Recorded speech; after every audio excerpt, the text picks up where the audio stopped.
नमस्कार दोस्तों, नमो भारत न्यूज़ में आप सभी का एक बार फिर से स्वागत है।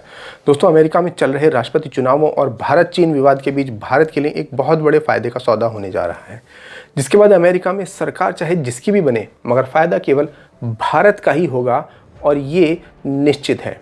और ऐसा सब कैसे हो सका, इसके लिए जो श्रेय है वो हमारे प्रधानमंत्री मोदी जी को दिया जाना चाहिए, क्योंकि उन्होंने जो अपना जो बिज़नेस वाला जो दिमाग लगाया, उससे उन्होंने ऐसे पासे खेले कि आज हर कोई कह रहा है कि प्रधानमंत्री हो तो ऐसा हो। दोस्तों, आपको बता दें कि ये सब कैसे हुआ। इसे समझने के लिए आज हमें सरकार की उस सबसे बड़ी कार्यशैली की तारीफ़ करनी चाहिए जिसे हम आपसी सामंजस्य कहते हैं, वो भी सरकारी विभागों के बीच में, जो आज से पहले की सरकारों में कभी देखने को नहीं मिला था। वरना आज तक अमेरिका जैसे बड़े देश से और रूस जैसे उसके प्रतिद्वंदी देश से एक साथ डील करने में कोई भी देश कामयाब नहीं हुआ था। यहाँ तक कि भारत की भी जो पिछली सरकारें थीं वो इसमें नाकामयाब रही थीं। उनके समय में या तो सिर्फ अमेरिका के साथ संबंध बने रह सकते थे या फिर सिर्फ रूस के साथ, लेकिन प्रधानमंत्री मोदी ने ऐसा कर दिखाया कि आज अमेरिका से भी भारत के बहुत गहरे संबंध हैं, तो वहीं रूस से भी भारत S-400 जैसी बड़ी बड़ी डील कर रहा है। आपको बता दूं दोस्तों कि भारत और अमेरिका के बीच आज 2+2 मंत्री स्तरीय बैठक के दौरान बुनियादी विनिमय और सहयोग समझौता यानी बेका BECA पर हस्ताक्षर किए गए हैं। अमेरिकी विदेश मंत्री माइक पॉम्पियो और रक्षा मंत्री मार्क एस्पर सोमवार को भारत पहुंचे और उनके समकक्ष S जयशंकर और राजनाथ सिंह से मुलाकात उनकी हुई। इस दौरान दोनों देशों के बीच सैन्य समझौता बेका को लेकर सहमति बन गई। Basic exchange and cooperation agreement यानी बेका अमेरिका रक्षा विभाग और भारत सरकार के रक्षा मंत्रालय के बीच भूस्थानिक सहयोग है, यानी कि ये भी एक तरह का गवर्नमेंट टू गवर्नमेंट एग्रीमेंट है जिसमें कोई बिचौलिया नहीं है, जैसा कि कांग्रेसियों की सरकारों में हुआ करते थे। इसमें क्षेत्रीय सुरक्षा सहयोग, रक्षा सूचना साझा करने, सैन्य बातचीत और रक्षा व्यापार के समझौते शामिल होंगे।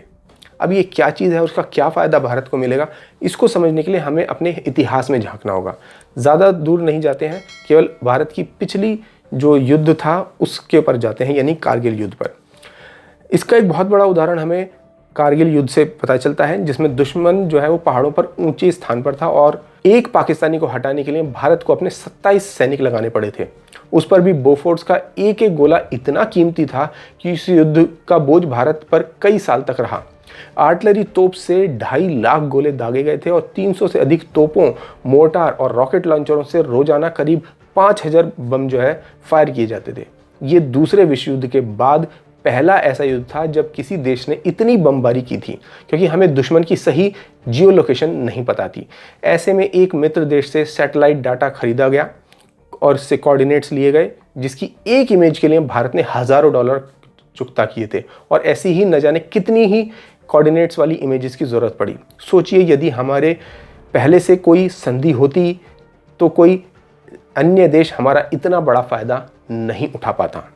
खैर, चोट खाकर भी समझ आ जाए तो बहुत बड़ी बात है दोस्तों। अब इसीलिए इन समझौतों से भारत को अमेरिका की ओर से सटीक जियो स्पेशल डेटा मिलेगा, जिसका इस्तेमाल मिलिट्री ऑपरेशंस में काफ़ी कारगर साबित होगा।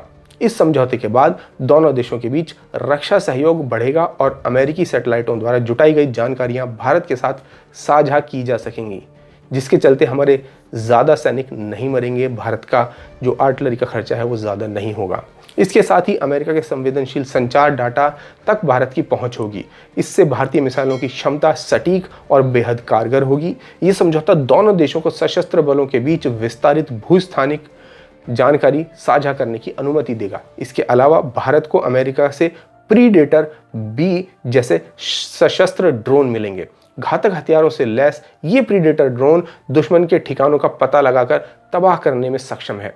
भारत और अमेरिका के बीच होने जा रहे बेका समझौते से चीन और पाकिस्तान की मुश्किलें बढ़नी अब तय मानी जा रही हैं। यह समझौता दोनों देशों की सेनाओं के बीच अत्याधुनिक सैन्य प्रौद्योगिकी, साजो सामान और भूस्थानिक नक्शे साझा करने का मार्ग प्रशस्त करेगा, जिससे अधिक सटीकता के साथ दुश्मन के ठिकानों पर सीधा निशाना लगाया जा सकेगा।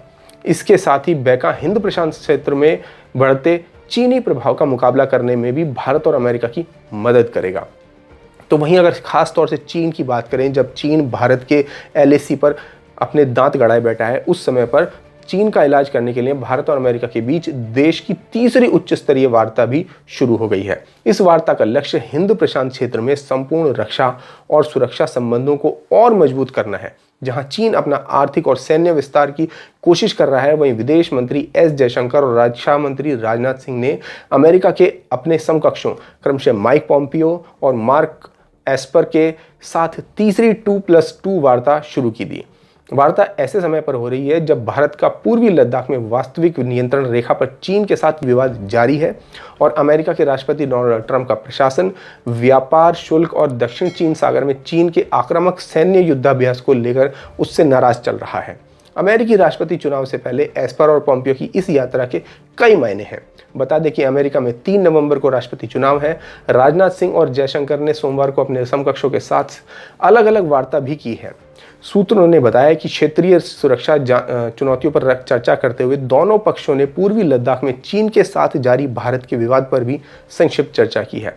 रक्षा मंत्रालय ने एक बयान में कहा है कि दोनों मंत्रियों ने इस बात पर संतोष जताया कि अमेरिकी मंत्री की यात्रा के दौरान BECA समझौते यानी कि बेका पर हस्ताक्षर हों और इस सब का फ़ायदा जहां एक तरफ भारत को मजबूत सुरक्षा तंत्र के लिए मिलेगा, वहीं दूसरी तरफ अमेरिका को चुनावों में इसका फ़ायदा मिलेगा। यानी कि चाहे सरकार किसी की भी बने, जब ये समझौते हो जाएंगे तो ये समझौतों के तहत भारत को जो चीज़ें मिलनी है वो तो मिलेंगी मिलेंगी। अब चाहे सरकार ट्रंप की आए या अन्य पार्टी, भारत का दोनों तरह से फ़ायदा है। यानी भारत की 5 उंगलियां घी में है। लेकिन यहाँ समझने की बात यह कि क्या ऐसे समझौते पहले कभी नहीं हो सकते थे? क्या ऐसे समझौतों का फ़ायदा पहले नहीं उठाया जा सकता था? क्या ऐसी सिचुएशंस पहले कभी नहीं बनती? ये सभी कुछ पहले भी हुआ था, लेकिन जो सबसे बड़ी कमी थी वो कमी थी इच्छा शक्ति की।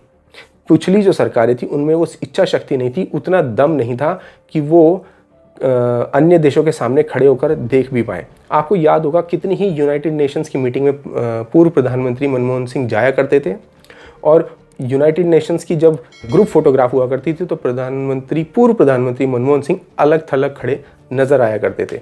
कोई इन्हें बात करने के लिए नहीं बुलाता था। मगर जब कोरोना से पहले प्रधानमंत्री Modi United Nations security council में जब मीटिंग में जाया करते थे तो ट्रंप समेत सभी राजनेता प्रधानमंत्री मोदी को घेरे खड़े होते थे, खुद आकर हाथ मिलाकर उनसे मिलकर जाया करते थे।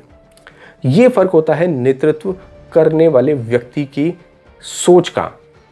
अगर आप ही कमज़ोर व्यक्ति हैं तो आप देश को सशक्त नहीं बना सकते। वहीं अगर आपका प्रधान सबसे सशक्त है तो देश अपने आप सशक्त बनेगा ही बनेगा और अन्य देश भी आपके कदमों को आकर चूमने लगेंगे। तो दोस्तों, आपका इस पूरी खबर पर क्या विचार है हमें कमेंट बॉक्स में लिखकर जरूर बताएं। साथ साथ इस वीडियो को ज़्यादा से ज़्यादा शेयर करें। धन्यवाद। जय हिंद।